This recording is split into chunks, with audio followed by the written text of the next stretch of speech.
नमस्कार, good morning, सुप्रभात. मी बशीर जमादार. Speed news मध्ये आपलं स्वागत. सगळ्यात आधी पाहूयात हेडलाईन्स. राज्यात आज जिल्हा मध्यवर्ती सहकारी बँकांच्या निवडणुका, दिग्गजांचं भवितव्य पन्नाला.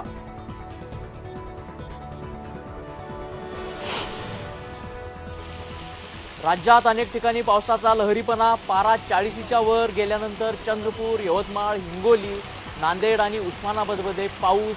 यवतमाळ जिल्ह्यात गारपीट. पुण्यामध्ये तरुणाच्या डोक्यात फरशी घालून खून करण्याचा प्रयत्न.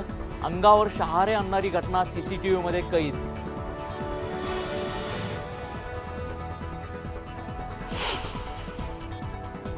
सांगलीच्या कवठे एकंदमध्ये फटाक्यांच्या कारखान्यात स्फोट. 6 जण जागीच ठार तर 4 जण गंभीर जखमी.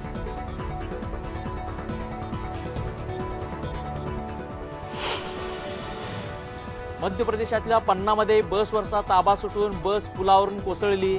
पेटल्यानं 50 जणांचा जळून मृत्यू.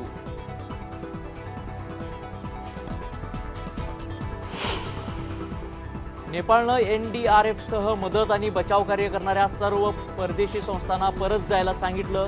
बचाव कार्याची भारत सरकारनं जाहिरातबाजी केल्यामुळे नेपाळी जनता नाराज. भारतीय लष्कराची ताकद वाढणार. 32 वर्षांच्या मेहनतीनंतर आकाश मिसाईल आज होणार भारतीय लष्करामध्ये दाखल.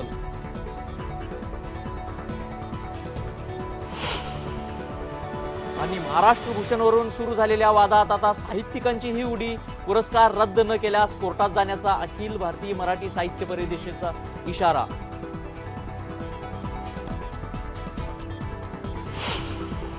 आज राज्यातल्या बहुतांश जिल्हा बँकांची निवडणूक होते. जवळपास सर्वच ठिकाणी चुरशीच्या लढती पाहायला मिळत आहेत. मुंबई, पुणे, अहमदनगर, कोल्हापूर, सांगली, रत्नागिरी, सिंधुदुर्ग यासह अनेक जिल्हा बँकांमध्ये आज राजकीय चुरस पाहायला मिळणार आहे. या निवडणुकीमध्ये अनेक दिग्गजांचं सर्वस्व पणाला लागलंय. मुंबई बँक निवडणुकीमध्ये भाजपचे प्रवीण दरेकर यांचं सहकार पॅनल विरुद्ध शिवसेना पुरस्कृत शिवप्रेरणा अशी थेट लढत आहे. त्यामुळे प्रामुख्याने शिवसेना विरुद्ध भाजप अशी थेट लढत मुंबईत पाहायला मिळते. तर पुण्यामध्ये अजित पवार पुन्हा आपली सत्ता राखणार का याकडे सर्वांचं लक्ष लागलंय. अहमदनगरमध्ये विखे विरुद्ध थोरात असा कलगीतुरा रंगलाय. त्यात विखेंना युतीची साथ मिळाली. कोल्हापुरामध्ये सतेज पाटील एकाकी पडले तर सिंधुदुर्गमध्ये राजन तेली विरोधात वातावरण तापलंय. रत्नागिरीमध्ये राष्ट्रवादीचं अस्तित्व पणाला लागलंय तर सांगलीमध्ये पतंगराव कदम यांच्या विरुद्ध संजय काका पाटील आणि जयंत पाटील एकत्र आलेत. बीड जिल्हा मध्यवर्ती सहकारी बँकेच्या 19 संचालक मंडळासाठीही आज मतदान होतंय.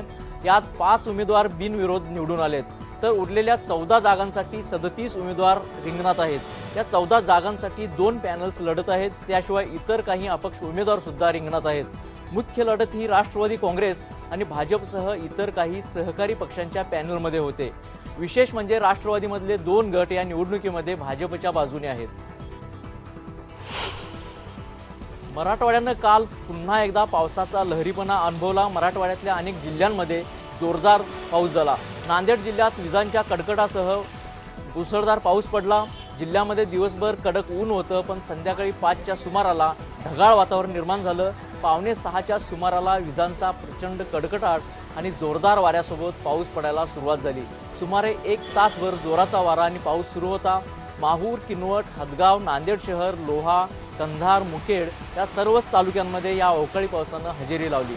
उस्मानाबादमध्ये उमरगा तालुक्यात वीज पडल्यानं 1 जण जागीच ठार तर 2 जण जखमी झालेत. काँग्रेसचे उपाध्यक्ष राहुल गांधींनी अमरावती दौऱ्यादरम्यान दिलेल्या आश्वासनांची पूर्तता करायला काँग्रेसच्या नेत्यांनी आता सुरुवात केली. चंद्रपूरमधले काँग्रेसचे नेते माजी खासदार नरेश पुगलिया यांनी आत्महत्या केलेल्या शेतकऱ्यांच्या कुटुंबियांना प्रत्येकी 50,000 रुपये आणि जीवनावश्यक वस्तू दिल्या.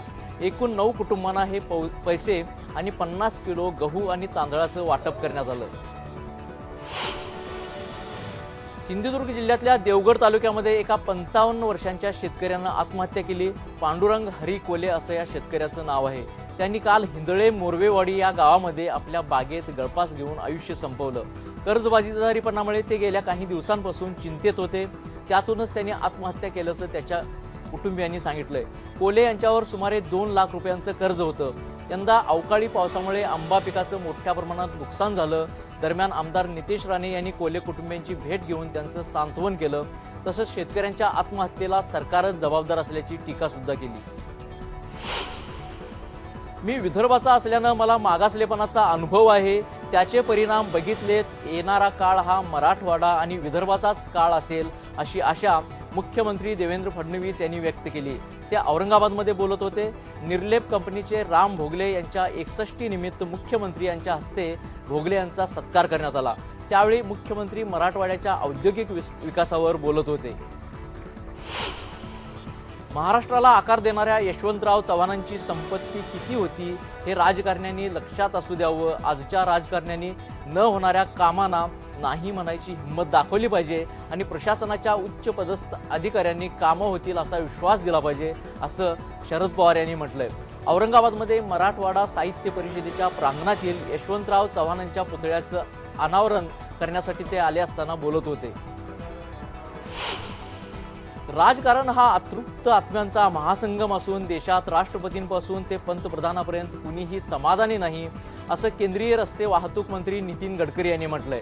नगरसेवकांना आमदार व्हायचं आहे, आमदारांना मंत्री, मंत्र्यांना चांगली खाती हवी आहेत, चांगल्या खात्यांच्या मंत्र्यांना मुख्यमंत्री न झाल्यामुळे समाधान नाही आणि मुख्यमंत्री प्रश्नामुळे सुखी नाही, असं सुद्धा गडकरी म्हणालेत। राष्ट्रसंत तुकडोजी महाराज नागपूर विद्यापीठाच्या बौद्ध अध्ययन केंद्राच्या इमारतीच्या कोनशिला अनावराच्या कार्यक्रमामध्ये गडकरी बोलत होते। गोवा विरुद्ध कोकण मच्छीमार वाद आणखीन पेटलाय। कोकणातून गोव्यात मासळी घेऊन गेलेल्या 16 गाड्यांना गोव्यातल्या मच्छीमारांनी ताब्यात घेतलंय। सिंधुदुर्गच्या 8, रत्नागिरीच्या 5 तर मुंबईच्या 3 गाड्यांना डिचोली मच्छीमारांनी ताब्यात घेतलंय। या मच्छीमारांनी वाहनधारकांचं मोबाईल सुद्धा काढून घेतलेत, त्यामुळे त्यांना बाहेर संपर्क साधणं कठीण झालंय। मालवणमध्ये 2 दिवसापूर्वी गोव्याच्या 6 पर्ससीन मासेमारी बोटी मालवणच्या मच्छीमारांनी पकडून आणल्या होत्या। गेल्या साधारण 3 वर्षांपासून सिंधुदुर्गमध्ये मासेमारी करणाऱ्या गोवा आणि केरळच्या पर्ससीन मच्छीमारांविरोधात जोरदार संघर्ष सुरू आहे। आमच्या बोटी सोडत नाही तोवर कोकणातल्या मच्छीमारांच्या गाड्या सोडणार नाही, अशी भूमिका गोव्यातल्या मच्छीमारांनी घेतली। पण मालवणच्या मच्छीमारांनी पकडलेल्या गोव्याच्या 5 बोटींवर कारवाई होणार असल्याचं सांगण्यात आलंय। सांगली जिल्ह्यातल्या तासगाव तालुक्यातल्या कवठे एकंदमध्ये फटाक्याच्या कारखान्यामध्ये भीषण स्फोट झाला। या अपघातामध्ये 6 जण जागीच ठार झालेत तर 4 जण गंभीर जखमी झालेत। ईगल फायरवर्क्स या फटाके बनवणाऱ्या कारखान्यामध्ये हा स्फोट झाला। स्फोट इतका जबरदस्त होता की त्यामुळे कारखान्याची इमारत पूर्णपणे उद्ध्वस्त झाली आणि मोठी आग लागली। अनेक जण 300 मीटर अंतर दूर फेकले गेले। हा कारखाना रामचंद्र गुरव यांच्या मालकीचा आहे। त्यांच्या कुटुंबातल्या 2घांचा या मृतांमध्ये समावेश आहे। घटनेची माहिती मिळताच तासगाव पोलिसांनी तातडीनं घटनेच्या ठिकाणी धाव घेतली आणि जखमींना सांगलीच्या सरकारी रुग्णालयामध्ये हलवलं। जखमी 4घांची प्रकृती गंभीर आहे। हा स्फोट नेमका कशामुळे झाला याबाबत अजून काही माहिती मिळू शकली नाही। 2 दिवसांपूर्वी मुंबईत सहाय्यक पोलीस निरीक्षक दिलीप शिर्के यांनी वरिष्ठ पोलीस निरीक्षक विलास जोशी यांची गोळ्या झाडून हत्या केली होती आणि स्वतःचंही जीवन संपवलं होतं। या निमित्तानं पोलीस खात्यातला तणाव सुद्धा समोर आलाय। कल्याण परिमंडळ 3 मधल्या 2 पोलीस शिपायांनी आपली घुसमट बाहेर काढली। दंगल विरोधी पथकातले पोलीस शिपाई JK निकम आणि रामचंद्र शिंदे यांनी वरिष्ठ अधिकाऱ्यांकडून जात होत असल्याचा आरोप केलाय। त्याचबरोबर शहरात वरिष्ठ पोलीस अधिकाऱ्यांच्या सहकार्यानंच डान्स बार, जुगार अड्डे, मटका, चोरी आणि लूटमार बिनधास्तपणे सुरू असल्याचा आरोप सुद्धा त्यांनी केलाय। नागरिकांच्या सुरक्षेसाठी असणारे पोलीसच सुरक्षित नाहीत, अशी खंत सुद्धा त्यांनी व्यक्त केली आणि आम्हाला न्याय मिळेल का असा सवाल सुद्धा या 2 पोलीस शिपायांनी विचारलाय। राज्यातल्या पोलीस दलातल्या कोणत्याही कर्मचाऱ्याला मानसिक तणाव असेल तर त्यांना आपल्याशी किंवा मुख्यमंत्र्यांशी थेट संपर्क साधावा, असं आवाहन राज्याचे गृहराज्यमंत्री राम शिंदे यांनी केलंय। राज्यात पोलीस कर्मचाऱ्यांच्या आत्महत्या वाढत आहेत। पोलिसांचा तणाव कमी करण्यासाठी राज्य सरकार प्रयत्न करत असल्याचंही राम शिंदे यांनी सांगितलं। पुण्यातल्या दांडेकर पुलीतल्या राजेंद्र नगरमध्ये शेजारी राहणाऱ्या तरुणाच्या डोक्यामध्ये फरशी घालून खुनाचा प्रयत्न केल्याची घटना गेल्या शनिवारी घडली होती। या घटनेचे फुटेज जे आहे ते CCTV मध्ये चित्रण झालंय। तरीही जखमीची फिर्याद घेण्याऐवजी पोलिसांनी आरोपीचीच फिर्याद तातडीनं नोंदवून घेतली। अतिदक्षता विभागामध्ये मृत्यूशी झुंज देत असलेल्या तरुणाला आणि त्याच्या कुटुंबियांना मात्र याची काहीही कल्पना नव्हती। अभिजित मच्छिंद्र मारणे असं या जखमी तरुणाचं नाव आहे. संवेदनशील माणसाला हादरवून सोडेल अशी ही घटना CCTV कॅमेरामध्ये कैद झाली, पण ही दृश्य अतिशय विचलित करणारी आहेत. त्यामुळे आम्ही ती न दाखवण्याचा निर्णय घेतलाय. अभिजित हा पार्किंगमधून दुचाकी काढत असताना शिवाजी मोरे याने त्याला मारहाण सुरू केली. त्यानंतर त्याच्या डोक्यामध्ये फरशी गाठली. बेशुद्ध झालेल्या अभिजितच्या कमरेवर, छातीवर, डोक्यावर आणि पायावर मोरे यानं 5 ते 6 वेळा दगड घातल्याचं CCTV मध्ये स्पष्ट दिसतंय. रस्त्यावर होणाऱ्या वाहतूक कोंडीमुळे एकाचा मृत्यू झाल्याची घटना कल्याणमध्ये घडली. या विरोधात कल्याणमधल्या तरुणाईनं ऑनलाईन कॅम्पेनिंग सुरू केलंय. कल्याण डोंबिवली महापालिकेमध्ये सिमेंट रस्त्यांची कामं सुरू आहेत, ज्यामुळे रस्त्यांचं मोठ्या प्रमाणात सध्या खोदकाम सुरू आहे आणि रस्त्यावर फक्त एकेरी वाहतूक सुरू आहे. त्यामुळे रमेश मोरे यांना हॉस्पिटलमध्ये पोहोचायला उशीर झाला. मोरे यांना हृदयविकाराचा झटका आला होता, त्यामुळे त्यांना 5 मिनिटांच्या अंतरावर असलेल्या हॉस्पिटलमध्ये पोहोचायला तब्बल 40 मिनिटं लागली. त्यामुळे त्यांचा रिक्षातच मृत्यू झाला. या विरोधात इथल्या तरुणाईनं ऑनलाईन निषेध व्यक्त केलाय. भिवंडीमध्ये सध्या मोठ्या प्रमाणात रेशनिंगवर काळा बाजार सुरू आहे. गरिबांसाठी कमी किमतीत दिला जाणाऱ्या गव्हाचा काळा बाजार केला जातोय. हा गहू रेशनिंगच्या अधिकाऱ्यांशी संगनमत करून मिलमध्ये आणला जातो. त्यानंतर यातून आटा, रवा, मैदा तयार करून त्याचे 20 किलो आणि 30 किलोचे पॅकेट्स बनवले जातात. त्यानंतर ते परस्पर जास्तीत जास्त किमतीला विकून यातून मोठा नफा कमावला जातो. भिवंडीमध्ये जिल्हा पुरवठा पथकानं पडघ्याजवळच्या आनंद फूड इंडस्ट्रीजमध्ये धाड टाकून जवळजवळ 72 लाख रुपयांचा माल जप्त केलाय. या प्रकरणी 8 जणांवर गुन्हा दाखल करण्यात आलाय. बेळगावसह उत्तर कर्नाटकातल्या बागलकोट आणि बिजापूर इथे गेल्या महिन्याभरापासून पेट्रोल आणि डिझेलचा पुरेसा पुरवठा होत नाही. त्यामुळे वाहनधारकांना मोठ्या अडचणींचा सामना करावा लागतोय. पेट्रोल पंपावर वाहनधारकांची इंधन भरण्यासाठी अक्षरशः झुंबड उडते. काही ठिकाणी तर चक्क पाणी आणि दुधाच्या कॅनमधून पेट्रोल आणलं जातंय. जानेवारीमध्ये देसूर ऑइल डेपोमध्ये लागलेल्या आगीमुळे रेल्वे लाईनवर परिणाम झाला होता. त्यामुळे या डेपोत होणारा सुमारे 75% ऑइल पुरवठा बंद झालाय. त्यामुळे गेले 3 महिने या भागात तेलाची टंचाई जाणवते. शिवशाहीर बाबासाहेब पुरंदरे यांना देण्यात आलेल्या महाराष्ट्र भूषण पुरस्कारावरून सुरू झालेल्या वादात आता साहित्यिकांनीही उडी मारली. बाबासाहेब पुरंदरे यांचा पुरस्कार राज्य सरकारनं रद्द केला नाही तर या निर्णयाच्या विरोधामध्ये कोर्टात याचिका दाखल करू असा इशारा अखिल भारतीय मराठी साहित्य परिषदेने दिलाय. साहित्य परिषदेचे कार्याध्यक्ष शरद गोरे यांनी उस्मानाबादमध्ये घेतलेल्या पत्रकार परिषदेमध्ये याबाबतची भूमिका मांडली. हा पुरस्कार कोणत्या निकषांवर जाहीर करण्यात आला याचा खुलासा सुद्धा सरकारने द्यावा अशी मागणी सुद्धा त्यांनी केली. पुणे जिल्ह्यातल्या जुन्नर वन विभागाच्या हद्दीत मानवी वस्तींमध्ये पुन्हा बिबटे आढळलेत. ऊस तोडणीचा हंगाम अंतिम टप्प्यात आला असताना ऊसात लपलेले बिबटे आणि त्यांच्या बछड्यांचं आता ठिकठिकाणी दर्शन व्हायला लागलंय. धनगरवाडी इथल्या एकनाथ तांबे यांना ऊसाच्या शेतात 4 बछडे तर पिंपळवाडी इथल्या वायकर मळ्यात सतीश वायकर यांच्या शेतामध्ये 2 बछडे ऊसतोड करणाऱ्या कामगारांना आढळलेत. त्यांच्या आई शेजारच्या शेतात असेल अशी भीती या शेतकऱ्यांना आहे. त्यामुळे पिल्लांची आई ही पिल्लं घेऊन जात नाही तोपर्यंत ऊस तोडणी बंद ठेवण्यात आली. विशेष म्हणजे गेल्या 15 दिवसांमध्ये बिबट्यांनी 3 मुलांवर हल्ले केलेत. त्यात 2 मुले ठार झाले तर एक जण जखमी झालाय. उन्हाच्या जाळा दिवसेंदिवस वाढत चालल्यात. कोल्हापूरमध्ये महालक्ष्मी देवीच्या दर्शनाला येणाऱ्या भाविकांना सुद्धा या उन्हाचे चटके सोसतच देवीचं दर्शन घ्यावं लागतंय.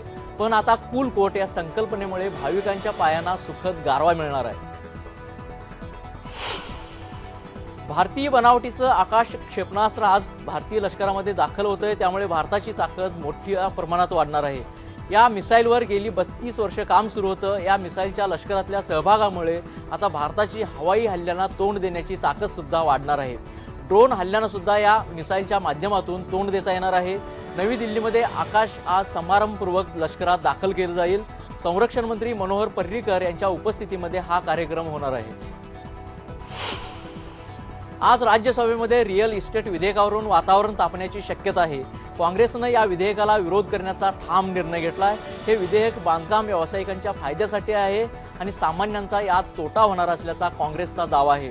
गेल्या आठवड्यामध्ये काँग्रेसचे उपाध्यक्ष राहुल गांधी गृह खरेदी संघटनेच्या काही प्रतिनिधींना भेटले होते. त्यांनी यावेळी NDA सरकारच्या रिअल इस्टेट विधेयकावर चर्चा केली. यामध्ये एका प्रकल्पामधून दुसऱ्या प्रकल्पासाठी वापरल्या जाणाऱ्या पैशांच्या सुरक्षित वापराबद्दल कोणतीही खात्री नाही असा आरोप त्यांनी केला। दरम्यान कायदा मंत्री सदानंद गौडा यांनी राहुल गांधींना उत्तर देताना या विधेयकाचा संपूर्ण अभ्यास करण्याचा सल्ला सुद्धा त्यांना दिलाय। आम आदमी पक्ष पुन्हा एकदा वादात सापडलाय। पक्षाचे नेते कुमार विश्वास यांच्यावर आपच्याच एका महिला कार्यकर्तीनं गंभीर आरोप केलाय। कुमार विश्वास आणि आपले अवैध संबंध असल्याची अफवा कुमार विश्वास पसरवत आहेत, यामुळे आपली बदनामी होत असल्याचा आरोप या महिलेनं केलाय। महिलेच्या तक्रारीनंतर दिल्ली महिला आयोगानं कुमार विश्वास आणि त्यांच्या पत्नीला समन्स बजावलेत, पण हे आरोप खोटे आहेत आणि पक्षाला बदनाम करण्यासाठी आहेत असा दावा कुमार विश्वासांनी केलाय। आम आदमी पक्षानंही विश्वास यांची पाठराखण केली आणि मीडियावरच खापर फोडलंय। राज्यामध्ये आम आदमी पक्षाला काल मोठा हादरा बसला। आपच्या 376 पदाधिकाऱ्यांनी राजीनामे दिलेत। आपचे महाराष्ट्रातले नेते मारुती भापकर आणि संजीव साने यांनीही आपल्या सदस्यत्वाचा राजीनामा दिलाय। पुण्यात एक पत्रकार परिषद घेऊन त्यांनी याविषयीची माहिती दिली। आता राज्यामध्ये स्वराज अभियान राबवणार असल्याचं त्यांनी सांगितलंय। MIMचे अध्यक्ष असादुद्दीन ओवैसी यांनी माजी पंतप्रधान अटल बिहारी वाजपेयींना भारतरत्न देण्यावरून मोदी सरकारवर टीका केली। वाजपेयी यांचा बाबरी मशीद विध्वंसामध्ये हात होता असा आरोप सुद्धा ओवैसी यांनी केलाय। जर अशा व्यक्तीला मोदी सरकार सर्वोच्च नागरी सन्मान देत असेल तर त्या सरकारकडून कोणताही न्याय मिळेल अशी अपेक्षा केली जाऊ शकत नाही असं सुद्धा ओवैसी यांनी म्हटलंय। पण या प्रकरणी ओवैसी फक्त राजकारण करत असल्याचं प्रत्युत्तर भाजपनं दिलंय। MIMचे प्रमुख ओवैसी यांनी माजी पंतप्रधान अटल बिहारी वाजपेयी यांना भारतरत्न दिल्यावरून केलेल्या टीकेवर उत्तर देताना नितीन गडकरी यांनी ओवैसी हे प्रक्षोभक विधान करणारे नेते आहेत असं म्हटलंय। याशिवाय त्यांचं कोणतंही विधान गांभीर्यानं घेण्यासारखं नाही असं सुद्धा त्यांनी स्पष्ट केलंय। ते नागपूरमध्ये बोलत होते। मध्य प्रदेशच्या पन्ना जिल्ह्यात पुलावरून बस कोसळून लागलेल्या आगीमध्ये 50 जणांचा मृत्यू झालाय। भोपाळपासून सुमारे 550 किलोमीटरवर असलेल्या पांडव धबधब्याजवळ हा अपघात घडला। या प्रकरणी चौकशीचे आदेश देण्यात आलेत। बसवरचं नियंत्रण सुटल्यानं हा अपघात झाला। या अपघातामधून 12 जणांना सुखरूप वाचवण्यात यश आलंय। अल कायदा या अतिरेकी संघटनेनं आपल्या व्हिडिओ मेसेजमधून पंतप्रधान नरेंद्र मोदी यांच्यावर तोफ डागली। पंतप्रधान नरेंद्र मोदी हे मुस्लिमांवर युद्ध लादत असल्याचा आरोप कायदाचा भारतातला म्होरक्या असीम उमर यानं केलाय। जागतिक बँक आणि आंतरराष्ट्रीय नाणेनिधीचं राजकारण, ड्रोन हल्ले, चार्ली हेब्दोतलं लिखाण आणि मोदींची वक्तव्य यातून मुस्लिमांच्या विरोधात युद्ध छेडलं गेल्याचं अल कायदानं म्हटलंय। गुप्तचर संस्था या व्हिडिओचा तपास करतायत, पण मोदींना कोणतीही धमकी नसल्याचं त्यांनी स्पष्ट केलंय। या व्हिडिओची सत्यता मात्र अजून पटलेली नाही।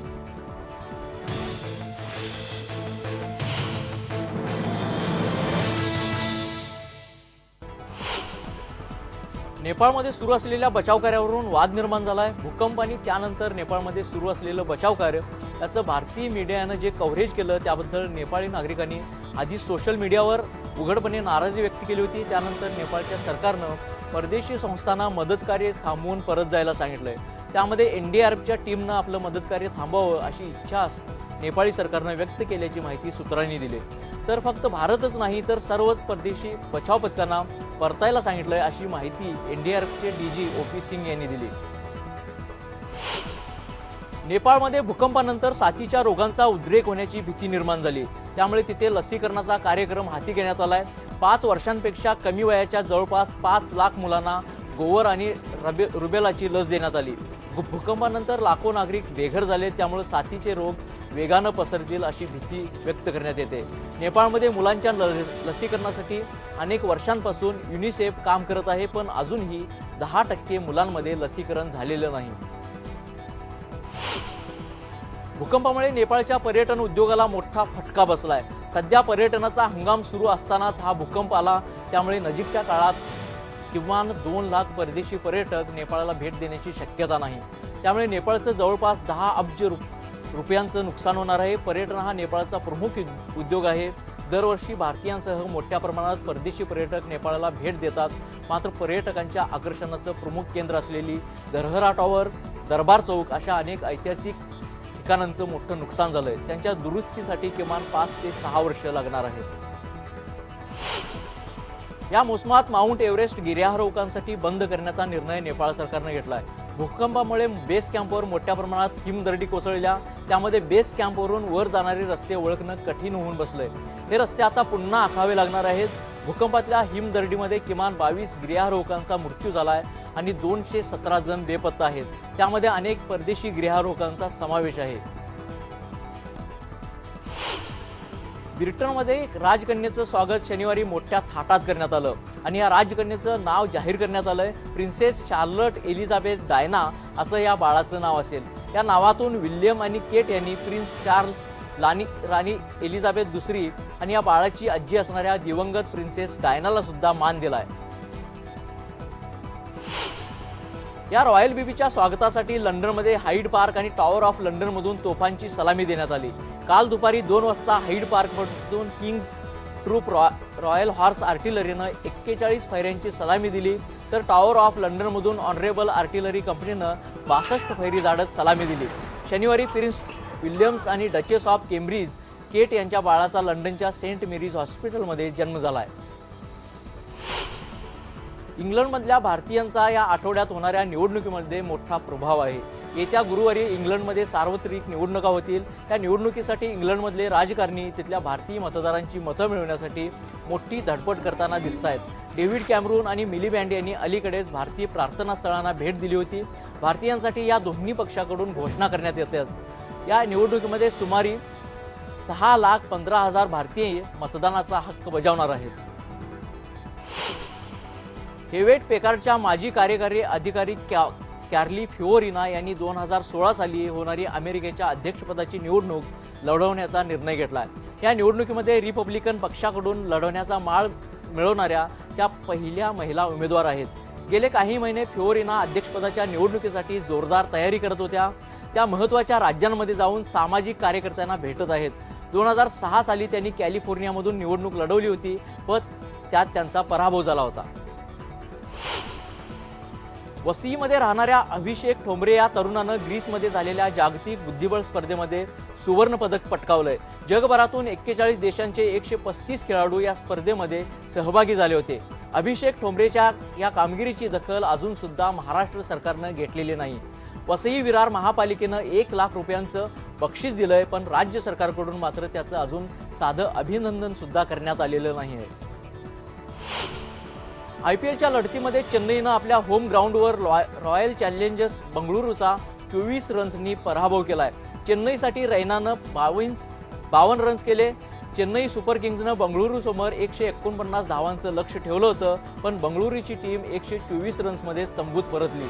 चेन्नईसाठी आशिष नेहरा आणि ईश्वर पांडे यांनी प्रत्येकी 2-2 विकेट्स घेतल्या. कोलकाता नाईट रायडर्सनी सनरायझर्स हैदराबादला 35 रन्सनं मात दिली. कोलकात्याच्या ईडन गार्डनवर कालचा सामना पार पडला. कोलकाता नाईट रायडर्सनी 168 रन्स केले. त्यानंतर सनरायझर्सनी 11 ओव्हर्समध्ये 4 विकेट्स गमावून केवळ 66 रन्स केले. त्यानंतर ठराविक कालावधीनंतर त्यांच्या विकेट्स पडल्या आणि 20 ओव्हर्समध्ये सनरायझर्सना केवळ 132 रन्सच काढता आले. ब्राझीलमध्ये एका फुटबॉल मॅचच्या वेळी दोन्ही टीम्सचे चाहते आपापसात भिडले. मॅच संपल्यानंतर प्रेक्षक मैदानावर आले आणि त्यांनी दंगा घालायला सुरुवात केली. या टीम्सच्या फॅन्सनी विरोधी टीम्सच्या फॅन्सवर चक्क खुर्च्या सुद्धा फेकून मारल्या. त्यानंतर पोलिसांनी अश्रुधुराचा वापर करून ग्राउंडवर जमलेल्या हिंसक जमावावर नियंत्रण मिळवलं. पॅनासॉनिकने पहिल्या 4G स्मार्टफोन भारतीय मार्केटमध्ये आणलाय. पॅनासॉनिक एलुगा L4G असं या फोनचं नाव आहे. हा फोन 12,990 रुपयांना उपलब्ध होईल. 1 GB रॅम असलेल्या फोनमध्ये 8 मेगापिक्सल मुख्य कॅमेरा आहे, तर फ्रंट कॅमेरा 5 मेगापिक्सल आहे. याची इंटरनल स्टोरेज कॅपॅसिटी 8 GB ची आहे.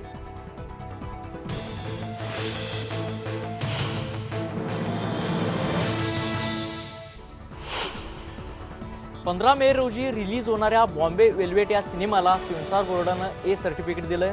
मात्र सिनेमाचा दिग्दर्शक अनुराग कश्यपला हे A सर्टिफिकेट आणि 4 कट मान्य नाहीत.